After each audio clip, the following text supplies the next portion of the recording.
वाहिगुरू जी का खालसा वाहिगुरू जी की फतेह।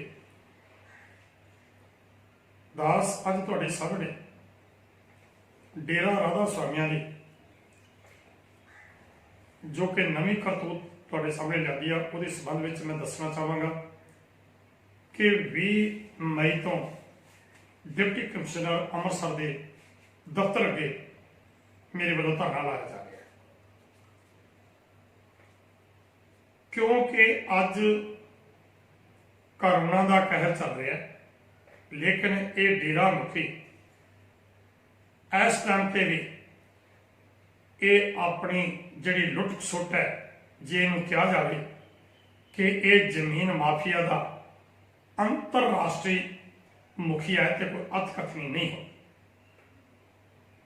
क्योंकि इन्हें पंजाब ही नहीं भारत में बड़े बड़े बड़े डेरे बनाए, तो जे इत्थे इस तरह किया तो बाहर की पता की कुछ किया। सो इन्हें हुण जिहड़ा नवां काम किया वो जोधे पिंड की पंचायती जमीन 120 एकड़ उसका फर्जी तबादला करके ते ये अपने नाम करवा लिया सीधा डेरे के नाम। ये फर्जी मैं इस करके कहना कि इस डेरे ने पहला भी बहुत सारे तबादले किए, पर अज तक किसी भी पिंड नूं जिहदे नाल तबादला किया वो पंचायती जमीन के बदले इन्हें जमीन नहीं दी, जिहदे संबंध में मेरे वालों आ लिखिया हल्फिया बयान तुहाडे सामने है।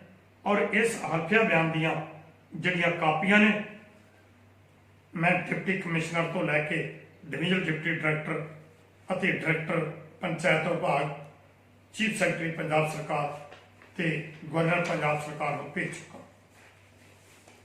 यदि कापी ने पुलिस कमिश्नर अमृतसर को भी दे दी है ताकि मैं इस मनोरथ को मुख रख के धरना लाया। पर अफसोस इस गल का है कि जेड़े इस डेरा मुखी दे चेले ने वो बड़े लंबे समय तो मैनू जानों मारन दियां धमकियां, लत्तां तोड़न दियां धमकियां, गोलियां मारन दियां धमकियां दे रहे ने। ते खुद 13/9/2019 नूं जदों मेरा धरना चल रहा सी ते उस टाइम ते डेरा मुखी खुद धरने दे आके मैनूं उत्थे धमकी दे के गया सी। ये अज तक धमकियां दवा रहे ते कुछ लोग ये गल कह रहे हैं कि तुसी जी कोर्ट च जाओ। वो पहले मैं कोर्ट दे विच 2011 तो शुरू किया सी। आ देख सकते हो तुसी कि ये जिहड़ी पहली पटीशन है मेरी हाई कोर्ट दे विच ये 2011 तो लैके जिहड़ी सी वो की गई, और उस तो बाद लगातार कितनियां पटीशनां मैं हुण तक पा चुका। और वो केस मेरे हक च भी हुए, कुछ तो इन्होंने गलत रिपोर्टां दे के, क्योंकि पंचायत उन्होंने हक च ने, लोग उन्होंने हक च ने, सरकार उन्होंने हक च है, तो थले पटवारी तो लैके विधिक कमिश्नर तक उन्होंने हक च ने।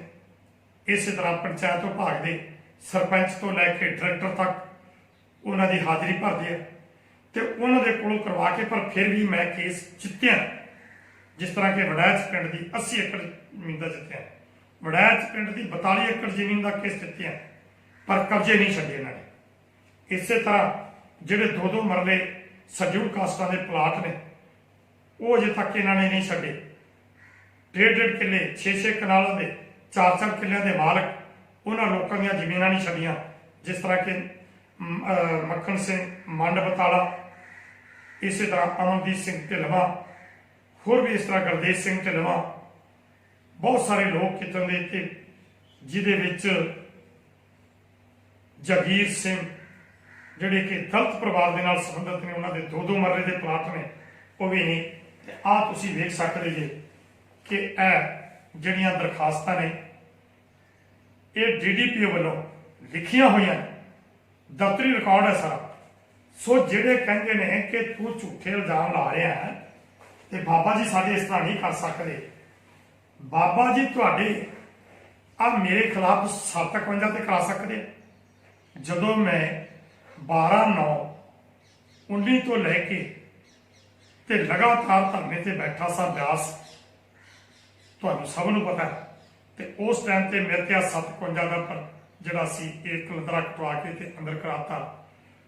ਜਿਹੜੀ ਉਸ ਟਾਈਮ ਤੇ ਬੀਬੀ ਐਸਡੀਐਮ ਸੀ ਬਾਬਾ ਬਕਾਲਾ, ਉਹਨੇ ਪੂਰਾ ਜ਼ੋਰ ਲਾ ਲਿਆ ਕਿ ਤੂੰ ਮਾਫੀ ਮੰਗ। ਤੇ ਮਾਫੀ ਜਦੋਂ ਮੈਂ ਨਹੀਂ ਮੰਗੀ ਤੇ ਉਹਨੂੰ ਕੋਈ ਸਬੂਤ ਨਾ ਮਿਲਤੇ ਤੇ ਉਹਨੇ ਫਿਰ ਜਿਹੜਾ ਸੀ ਮੈਨੂੰ ਬਾ ਇੱਜ਼ਤ ਬਰੀ ਕੀਤਾ ਕਿ ਇਹਦੇ ਖਿਲਾਫ ਕੋਈ ਵੀ ਜਿਹੜਾ ਸਬੂਤ ਹੈ ਉਹ ਪੁਲਿਸ ਪੇਸ਼ ਨਹੀਂ ਕਰ ਸਕੀ, ਜਿਸ ਕਰਕੇ ਇਹਨੂੰ ਬਾ ਇੱਜ਼ਤ ਰਿਹਾ ਕੀਤਾ।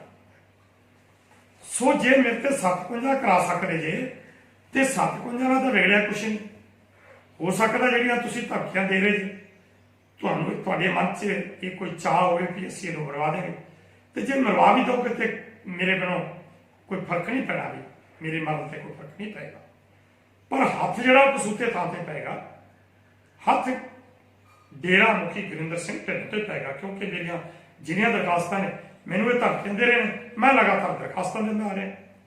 ਸੋ ਜੇ ਇਹਨਾਂ 'ਚ ਹਿੰਮਤ ਹੈ, ਜੇ ਡੇਰਾ ਮੁਖੀ ਮੇਰੇ ਤੇ 57 ਕਰਾ ਸਕਦਾ ਤੇ ਫਿਰ ਇਹ ਮੇਰੇ ਤੇ ਜਦੋਂ ਮੈਂ ਇਹ ਤੇ ਝੂਠੇ ਇਲਜ਼ਾਮ ਜੇ ਲਾ ਰਿਹਾ, ਇਹਨੇ ਲੋਕਾਂ ਦੀਆਂ ਜ਼ਮੀਨਾਂ ਨਹੀਂ ਸਮਝੀਆਂ, ਜ਼ਬਰਦਸਤੀ ਕਬਜ਼ੇ ਨਹੀਂ ਕੀਤੇ, ਜੇ ਇਹਨੇ ਤਾਰ ਫੈਂਸੀ ਜ਼ਬਰਦਸਤੀ ਨਹੀਂ ਕੀਤੀ, ਤਾਂ ਜਾਲਵਾਰੀਆਂ ਨਹੀਂ ਕੀਤੀਆਂ, ਦਰਿਆ ਦਾ ਕੁਦਰਤੀ ਵਹਾਅ ਨਹੀਂ ਬਦਲਿਆ, ਜੇ ਇਹਨੇ ਬਿਆਸ ਪਿੰਡ ਦੀ ਜਿਹੜੀ ਪੰਚਾਇਤ ਦੀ ਜ਼ਮੀਨ ਹੈ, ਸਕੂਲ ਦੀ ਜ਼ਮੀਨ ਹੈ, ਆਰਮੀ ਦੀ ਜ਼ਮੀਨ ਹੈ, PWD ਐਂਡ BR ਦੀ ਜ਼ਮੀਨ ਹੈ, ਰੇਲਵੇ ਦੀ ਜ਼ਮੀਨ ਹੈ, ਜਿਹਦੇ ਕਿ ਬਿਆਸ ਪਿੰਡ ਦੀ ਸੁਸਾਇਟੀ ਜਿਹਦੇ ਪ੍ਰਧਾਨ ਨਰਿੰਦਰ ਸਿੰਘ ਨੇ, ਜਿਹੜਾ ਉਹਨਾਂ ਨੇ ਵੀ ਕੇਸ ਕੀਤਾ ਹੋਇਆ, ਤੇ ਫਿਰ ਸਾਡੇ ਖਿਲਾਫ ਇਹ ਮਾਣਹਾਨੀ ਦਾ ਕੇਸ ਕਰੇ।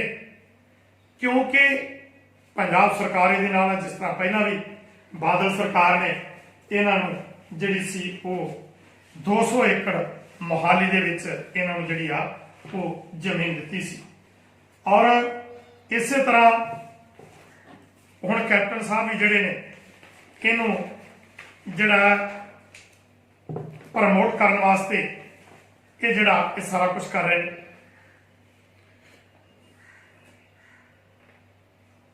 ਜਿਸ ਤਰ੍ਹਾਂ ਕਿ ਜਿਹੜੀ ਹਜ਼ੂਰ ਸਾਹਿਬ ਤੋਂ ਸੰਗਤ ਆਈ ਹੈ, ਉਹ ਚਾਹੀਦੀ ਤੇ ਸੀ ਡੇਰਿਆਂ ਦੇ ਅੰਦਰ ਜਾ ਡੇਰਿਆਂ ਦੀ ਥਾਂ ਦੇ ਤੇ ਜਿਹੜੀਆਂ ਗੁਰਦੁਆਰਾ ਸਾਹਿਬ ਦੀਆਂ ਸਰਾਵਾਂ ਨੇ ਉੱਥੇ ਰੱਖਣੀ ਚਾਹੀਦੀ ਸੀ।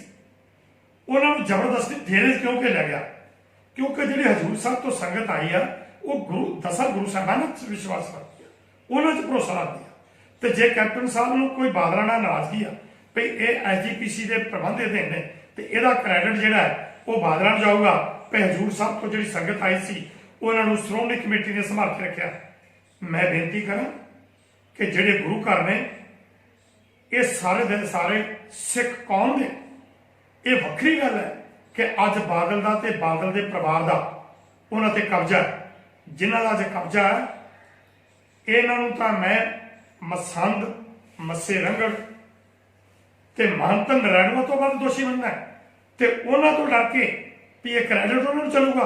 ਕਾਹਦਾ ਕ੍ਰੈਡਿਟ ਜਾਣਾ ਸੀ? ਕੈਪਟਨ ਸਾਹਿਬ, ਤੁਹਾਡਾ ਫਰਜ਼ ਬਣਦਾ ਸੀ ਉਹਨਾਂ ਨੂੰ ਦੇਖੋ, ਤੁਸੀਂ ਸ਼੍ਰੋਮਣੀ ਕਮੇਟੀ ਦੀਆਂ ਸਰਾਵਾਂ ਰੱਖ ਲਈ, ਇੱਥੇ ਡੇਰਿਆਂ ਤੇ ਨਹੀਂ ਸੀ ਰੱਖਣਾ। ਡੇਰਿਆਂ ਦੇ ਤੇ ਰੱਖ ਕੇ ਕੀ ਡੇਰੇ ਨੂੰ ਪ੍ਰਮੋਟ ਕਰ ਰਹੇ ਹੋ?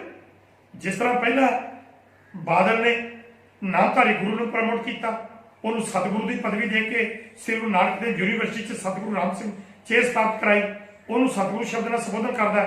ਤੁਸੀਂ ਵੀ ਅੱਜ ਡੇਰੇ ਦੇ ਉੱਤੇ ਅੰਮ੍ਰਿਤਧਾਰੀ ਪਰਿਵਾਰਾਂ ਨੂੰ, ਸਿੱਖਾਂ ਨੂੰ ਰੱਖ ਕੇ ਜ਼ਬਰਦਸਤੀ ਤੇ ਉੱਥੇ ਉਹਨਾਂ ਨੂੰ ਤੁਸੀਂ ਰੱਖਿਆ ਹੋਇਆ ਹੈ। ਇਹ ਕਿਉਂ? ਕਿ ਡੇਰੇ ਪ੍ਰਮੋਟ ਕਰਨ ਵਾਸਤੇ? ਤੇ ਉੱਥੇ ਨਾਅਰੇ ਲੱਗ ਰਹੇ ਨੇ, ਉੱਥੇ ਵੀਡੀਓ ਵਿਖਾਈਆਂ ਜਾ ਰਹੀਆਂ ਨੇ, ਉੱਥੇ ਜੀ ਕੋਈ ਵੈਗਰੂ ਵੈਗਰੂ ਕਰ ਰਿਹਾ, ਕੋਈ ਉੱਥੇ ਅੱਲਾ ਦਾ ਨਾਮ ਲੈ ਰਿਹਾ, ਕੋਈ ਉੱਥੇ ਰਾਮ ਦਾ ਨਾਮ ਲੈ ਰਿਹਾ। ਇਹ ਸਾਰਾ ਡੇਰਿਆਂ ਨੂੰ ਪ੍ਰਮੋਟ ਕਰਨ ਦੀ ਇਹਦੇ ਪਿੱਛੇ ਇੱਕ ਪਾਲਿਸੀ ਹੈ।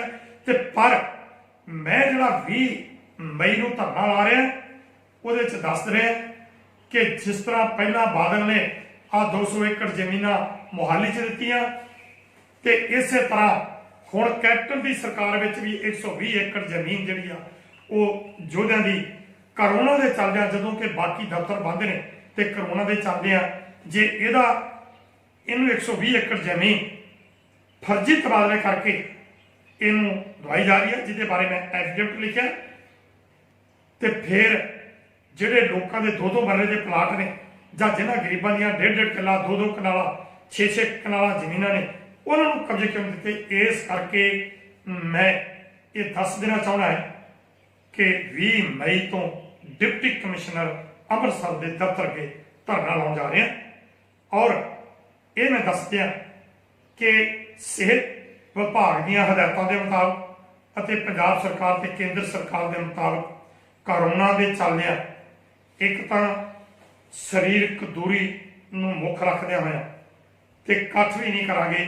ਅਸੀਂ 1-2 ਬੰਦੇ ਹੀ ਧਰਨਾ ਲਾਵਾਂਗੇ ਕਿਉਂਕਿ ਅਸੀਂ ਤਾਂ ਸਿਰਫ ਲੋਕਾਂ ਤੱਕ ਆਪਣੀ ਆਵਾਜ਼ ਉਠਾਉਣੀ ਆ ਵੀ ਜੇ ਤੁਸੀਂ ਡੇਰੇ ਨੂੰ ਕਰੋਨਾ ਦੇ ਚੱਲਦਿਆਂ ਕਰਫਿਊ ਦੇ ਦੌਰਾਨ ਉਹਨੂੰ 120 ਕਿੱਲੇ ਜ਼ਮੀਨ ਤੁਸੀਂ ਜਿਹੜੀ ਕਰੋੜਾਂ ਰੁਪਏ ਦੀ ਬਣਦੀ ਆ ਉਹ ਲੁਟਾ ਸਕਦੇ ਹੋ ਤੇ ਇਹਨਾਂ ਗਰੀਬਾਂ ਨੂੰ ਇਨਸਾਫ ਕਿਉਂ ਨਹੀਂ, ਜਿਹਦੇ ਬਾਰੇ ਮੈਂ ਡਿਪਟੀ ਕਮਿਸ਼ਨਰ ਅੰਮ੍ਰਿਤਸਰ ਨੂੰ ਮੰਗ ਪੱਤਰ ਡਿਪਟੀ ਕਮਿਸ਼ਨਰ ਤੋਂ ਲੈ ਕੇ ਸਾਰਿਆਂ ਨੂੰ ਕਾਪੀਆਂ ਭੇਜ ਚੁੱਕਾ, ਪੁਲਿਸ ਕਮਿਸ਼ਨਰ ਨੂੰ ਦੇ ਚੁੱਕਾ, ਐਫੀਡੇਵਿਟ ਵੀ ਦੇ ਚੁੱਕਾ। ਸੋ 20 ਤਰੀਕ ਨੂੰ ਅਸੀਂ ਜਿਹੜਾ ਉਹ ਧਰਨਾ ਇੱਥੇ ਲਾਵਾਂਗੇ, ਬੰਦੇ ਵੀ ਜ਼ਿਆਦਾ ਨਹੀਂ ਹੋਣਗੇ ਔਰ ਅਸੀਂ ਇਸ ਲਹਿਰ ਨੂੰ ਲੋਕਾਂ ਤੱਕ ਪਹੁੰਚਾਉਣ ਵਾਸਤੇ ਤੇ ਇਹ ਡੇਰੇ ਜਿਹੜੇ ਨੇ ਕਿਸ ਤਰ੍ਹਾਂ ਪੰਜਾਬ ਦੇ ਵਿੱਚ ਪ੍ਰਮੋਟ ਕੀਤੇ ਜਾ ਰਹੇ ਨੇ, ਇਹਨਾਂ ਡੇਰਿਆਂ ਦੇ ਰਾਹੀਂ ਅੱਜ ਜ਼ਬਰਦਸਤੀ ਹਜ਼ੂਰ ਸਾਹਿਬ ਦੀਆਂ ਆਈਆਂ ਸੰਗਤਾਂ ਨੂੰ ਅੰਮ੍ਰਿਤਧਾਰੀ ਪਰਿਵਾਰਾਂ ਨੂੰ ਉੱਥੇ ਰੱਖਿਆ ਗਿਆ। ਇਹ ਸਾਰੀ ਲੋਕਾਂ ਤੱਕ ਆਵਾਜ਼ ਪਹੁੰਚਾਉਣ ਵਾਸਤੇ ਅਸੀਂ ਇਹ ਪ੍ਰੋਗਰਾਮ ਉਲੀਕਿਆ ਔਰ ਇਹਦੇ ਸਮੇਂ 'ਚ ਜੇ ਕਿਸੇ ਵੀ ਕਿਸਮ ਦੀ ਕੋਈ ਘਟਨਾ ਵਾਪਰਦੀ ਹੈ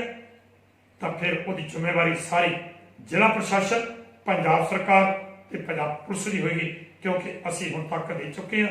ਮੈਂ 30 ਤਰੀਕ ਤੋਂ ਲੈ ਕੇ ਹੁਣ ਤੱਕ ਆਪਣੇ ਮੰਗ ਪੱਤਰ ਦੇ ਚੁੱਕਾ, ਐਪਲੀਕੇਸ਼ਨਾਂ ਦੇ ਚੁੱਕਾ, ਹਲਫੀਆ ਬਿਆਨ ਦੇ ਚੁੱਕਾ, ਅਜੇ ਤੱਕ ਸਾਨੂੰ ਨਹੀਂ ਪੁੱਛਿਆ ਗਿਆ। ਸੋ ਉਹਦੀ ਸਾਰੀ ਜ਼ਿੰਮੇਵਾਰੀ ਜਿਹੜੀ ਆ ਜੇ ਕੋਈ ਉੱਥੇ ਮਾੜੀ ਘਟਨਾ ਵਾਪਰਦੀ ਹੈ ਤੇ ਸਾਰੀ ਉਹਨਾਂ ਦੀ ਹੋਗੀ। ਵਾਹਿਗੁਰੂ ਜੀ ਕਾ ਖਾਲਸਾ, ਵਾਹਿਗੁਰੂ ਜੀ।